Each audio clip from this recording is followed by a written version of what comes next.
This is my colony of golden honeypot ants, and today we're going to be moving them into a brand new nest. Now this is the nest I picked up for them. As you can see, it has 6 chambers, 3 floors, and a gorgeous outworld for the ants to explore. I'm super excited to get them into a new home, so let's get started. The first thing we need is a big tub, and we need to coat it in a chemical called Fluon. It's the same chemical used on non-stick pans, and what it does is not let the ants be able to crawl over it. This way, when we place the old nest into this tub and open up the glass, the ants will be able to run out into the tub, but they won't be able to escape. I apply a layer of Fluon both into the tub and into the new nest they're going to be going into.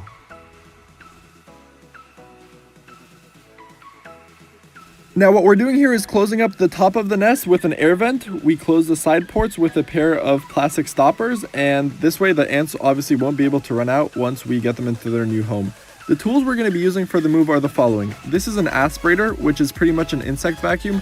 Next is a pair of featherweight forceps, and lastly we're going to be using some Q-tips. Now that the Fluon has dried inside the tub, we can begin setting everything up. I place in 2 cups, one with the old nest, one with the new nest, and we're ready to begin. I carefully try to remove the glass, and here is where the chaos is going to begin. Since I'm pretty much breaking into the ants' home, they're going to start swarming like crazy because they don't know what just happened. Upon taking a closer look, you can see what's going on inside the nest. We have a bunch of repletes on the floor that have fallen from the ceiling with the vibrations, and pupa everywhere.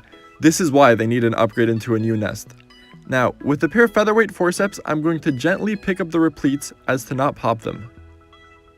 I place them onto my hand, and now we can take a closer look. Now, let's take a closer look at the repletes I have here. There's 2 on my hand, one red one and one orange one. They each store different flavored nectar, and as you can see, their abdomens are extremely stretched out. Even though they're super full of food, they don't pop really easily, and they sort of have the consistency of jello. Repletes are a special type of ant which pretty much act as food storages for the colony.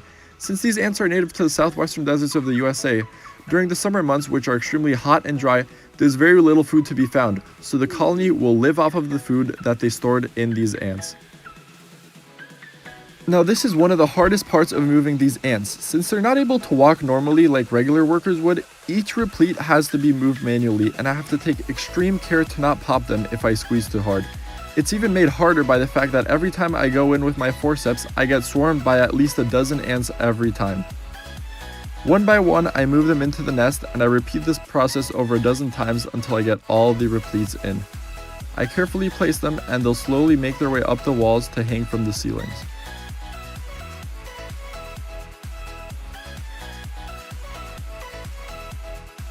What you're looking at here is the most valuable member of the colony. She is the one and only queen, and she's the one responsible for laying every egg in this colony. None of the workers would be here if it wasn't for her. I made sure to carefully get her out of the old nest with the Q-tip, and now it's time to guide her into the new one. Very gently, I nudged her in until she herself crawled up into the top corner of the nest. Now it was time to place the glass, making sure to not crush her or any of the other workers.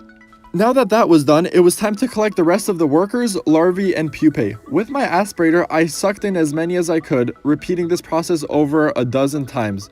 Now you can see in the vial of the aspirator, I have everything in there. There's adult workers carrying pupae and some larvae as well.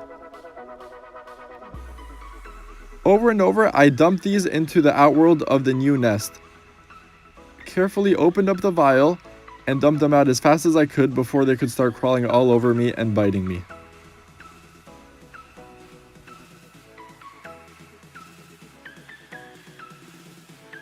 After repeating this process over 20 times, you can see the ants' outworld is filled with workers and pupae. They have still not found their way into the actual nest. They're still chilling in the outworld because they haven't truly made this their home yet. The very last step was to grab the tub and dump in all the remaining ants that were left in the bottom. The process now was pretty much done. The ants were successfully moved into their new home, and they would slowly start going into the nest and bringing in the pupae. The repletes were happily hanging from the ceiling, and the queen was glad to be in a new spacious chamber.